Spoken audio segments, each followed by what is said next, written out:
Pada zaman dahulu, di negeri antah berantah, hiduplah sepasang suami istri yang sangat miskin karena disumpahi oleh Batara dan sangat dibenci orang. Setiap kali mereka mengemis di pasar dan kampung, mereka dipukuli dan diusir hingga ke hutan.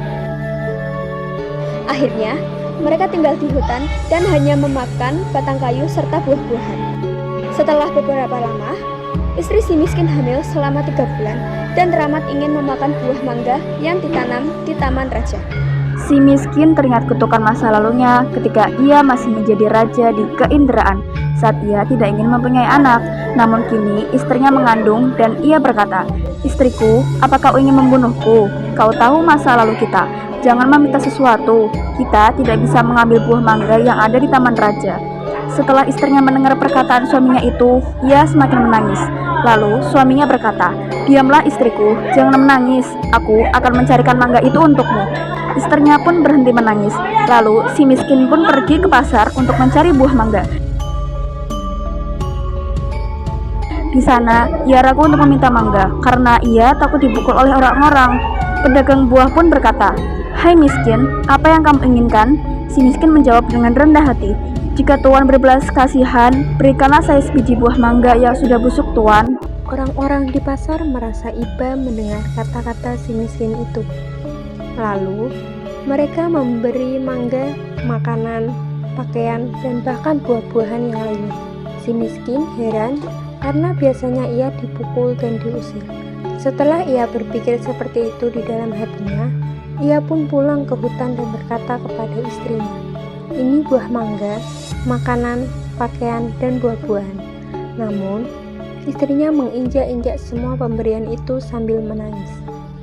Setelah mendengar semua cerita dari sang suami, karena ia ingin mangga yang ditanam di taman raja, ia berkata, "Biarkan aku mati saja." Si miskin sedih dan pergi menghadap Maharaja Indradewa yang sedang mengadakan pertemuan raja-raja. Lalu ia masuk ke dalam dan Baginda Raja bertanya, "Hai miskin, apa yang kamu inginkan?"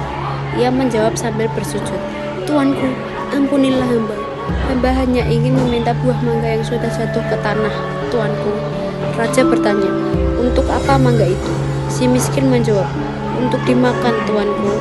Maka raja menyuruh pengawal untuk mengambilkan setangkai buah mangga dan memberikannya kepada si miskin yang sedang bersujud itu, yang kemudian membawa pulang mangga itu kepada istrinya.